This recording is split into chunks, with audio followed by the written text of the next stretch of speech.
സ്തോത്രം. ദൈവം നമ്മളെല്ലാവരും ധാരാളമായിട്ട് അനുഗ്രഹിക്കട്ടെ. അപ്പോസ്തല പ്രവൃത്തി 7-ാം അധ്യായം അതിൻ്റെ 55, 56 ഒന്ന് വായിച്ചേ. അവനോ പരിശുദ്ധാത്മാവ് നിറഞ്ഞവനായി സ്വർഗത്തിലേക്ക് ഉറ്റുനോക്കി ദൈവമഹത്വവും ദൈവത്തിന്റെ വലതുഭാഗത്ത് യേശു നിൽക്കുന്നതും കണ്ടു. സ്തോത്രം. നമ്മൾ പലവരും പ്രാർത്ഥിക്കാറുണ്ട്, ഇപ്പോഴും അത് തന്നെയാണ് തുടർന്ന് പൊയ്ക്കൊണ്ടിരിക്കുന്നത്. പക്ഷേ ഇവിടെ തിരുവചനം പറയുന്നത് സെഫാനോസ് പരിശുദ്ധാത്മാവ് നിറഞ്ഞവനായി അവൻ സ്വർഗത്തേക്ക് നോക്കി. കണ്ട, പരിശുദ്ധാത്മാവ് നിറഞ്ഞവനായുള്ള ഒരു പ്രാർത്ഥനയ്ക്ക് സ്തോത്രം, നിൻ്റെ മുമ്പിൽ സ്വർഗം തുറന്നിരിക്കും. അങ്ങനെയാണെങ്കിൽ പിന്നെ ഈ വചനം അങ്ങനെ എഴുതി വയ്ക്കേണ്ട കാര്യമില്ല. നീ ഇങ്ങനെ നോക്കി ആകാശം മാത്രമേ കാണാൻ പറ്റൂ.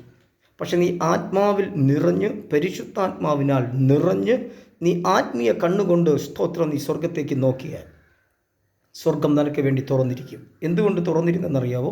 ഈ ജനം സ്തോത്രം, നമുക്ക് ഈ സ്റ്റോറിയൊക്കെ നന്നായിട്ട് അറിയാം. ഈ ജനം സത്യം കേട്ടപ്പോൾ വയലൻ്റായി. ആമേൻ. പക്ഷെ സത്യം സംസാരിച്ച സെഫാനോസ് വയലൻ്റായില്ല, സൈലൻ്റായിട്ടിരുന്നു. എൻ്റെ അർത്ഥം, നീ ഇന്നു മുതൽ ഒരു പുതിയ പ്രാർത്ഥനയ്ക്കകത്തോട്ട് കയറണം. സ്തോത്രം. എന്തുകൊണ്ട്? ആമേൻ. പരിശുദ്ധാത്മാവിനാൽ എനിക്ക് പ്രാർത്ഥിക്കാൻ പറ്റുന്നില്ല. എനിക്ക് കോപമുണ്ട്, എനിക്ക് അനാവശ്യമായ ചിന്തകളുണ്ട്. എന്തുകൊണ്ട് എനിക്ക് പരിശുദ്ധാത്മാവിനാൽ യുദ്ധം ചെയ്യാൻ പറ്റുന്നില്ല?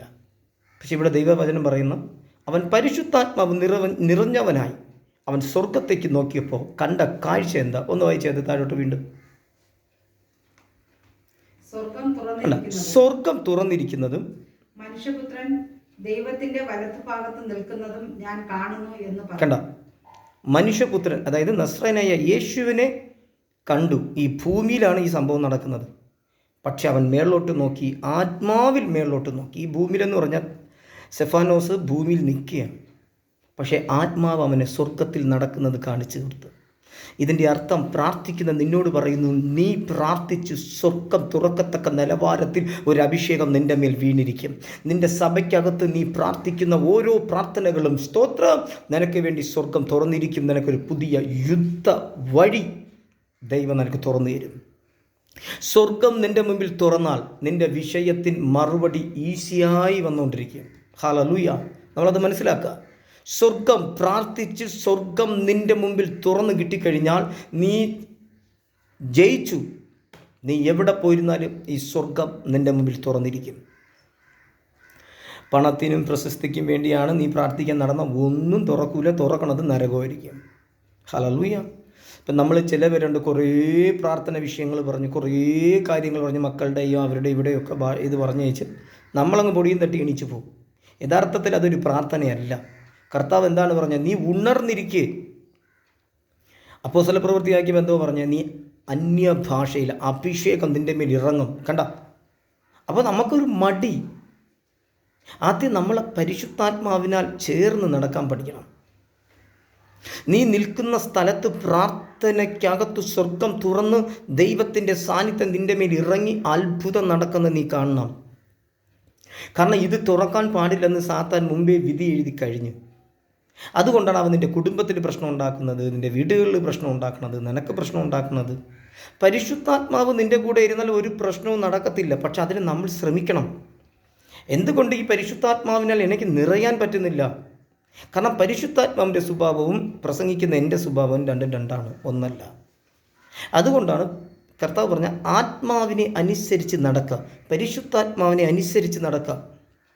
ഈ വരുന്ന നാളുകളിൽ നീ ഇതൊന്ന് ട്രെയിൻ ചെയ്ത് പഠിക്കുക, വചനങ്ങൾ നല്ല വായിക്കുക. സ്തോത്രം. പരിശുദ്ധാത്മാവിനാൽ നീ ഒരു പ്രാർത്ഥന ക്രമീകരിക്കുക. ഉള്ളിനകത്ത് പരിശുദ്ധാത്മാവിൽ നിറഞ്ഞ് നീ ഒരു പ്രാർത്ഥന ക്രമീകരിച്ചു കഴിഞ്ഞാൽ സാത്താൻ്റെ പോറ്റ് തന്ത്രം നിനക്ക് നേരെ ഭരിക്കത്തില്ല, പറ്റൂല. കാരണം നീ എപ്പോഴും സ്വർഗമായിട്ട് കണക്റ്റഡാണ്. ഹല്ലേലൂയ. സ്തോത്രം. 700-ൽ പരം എപ്പിസോഡ് കഴിഞ്ഞു. 700-ൽ പരം. ഒരുത്തർ പോലും ഇത് എന്തിനാണെന്ന് പോലും ചോദിച്ചിട്ടില്ല. അതിൽ കുറ്റം പറയണില്ല. പക്ഷെ നമ്മൾ പ്രസംഗിക്കും. എന്തുകൊണ്ടെന്നറിയാമോ? നസ്രായനായ യേശുവിനെ കൊണ്ട് മാത്രമേ ഈ ദേശത്തെ വിടിവിക്കാൻ പറ്റൂ. നിങ്ങളിപ്പോൾ ഏത് ദേശത്താണ് ഇരിക്കുന്നത്, ആ ദേശത്തിൽ നിങ്ങളൊരു പാസ്റ്ററാണെങ്കിൽ ആ ദേശം യേശുവിൻ്റെ നാമത്തിൽ പിടിക്കപ്പെടണം. അതിന് കുന്നായ്മയും കുണ്ടണിയും വഴക്കും അല്ല ഹൃദയത്തിനകത്ത് വെക്കേണ്ടത്. മനസ്സിലാവുന്നുണ്ടോ? ഒന്നുകിൽ ഭാര്യയും ഭർത്താവും സംശയിക്കും, ഇല്ലെങ്കിൽ സഭയിലുള്ള വിശ്വാസികളും പാസ്റ്ററും തമ്മിലടിക്കും. ഇതൊക്കെ എടുത്ത് ദൂരെ കളഞ്ഞിട്ട് ദൈവം നിന്നെ ആക്കി വെച്ചിരിക്കുന്ന വിഷയത്തിനകത്ത് വാ. യേശു നിന്നെ ആക്കി വെച്ചിരിക്കുന്ന വിഷയത്തിനകത്ത് വാ. ഇന്നും സഭയിലടി, ഇന്നും ബന്ധുക്കളല്ല അടി. അതായത് ഇങ്ങനെ സഭാ വിശ്വാസികളും പാസ്റ്ററും തമ്മിൽ എപ്പോഴും ചൊറിച്ചിടി തന്നെ തെന്തോ നോ. ദൈവം നിന്നെ ആക്കി വെച്ചിരിക്കുന്ന എന്തിന്? പരിശുദ്ധാത്മാവിനാൽ നിറയാൻ. ഈ വചനങ്ങൾ നിങ്ങളെ ഉറപ്പിക്കട്ടെ. സ്തോത്രം. ദൈവം ധാരാളം അനുഗ്രഹിക്കട്ടെ.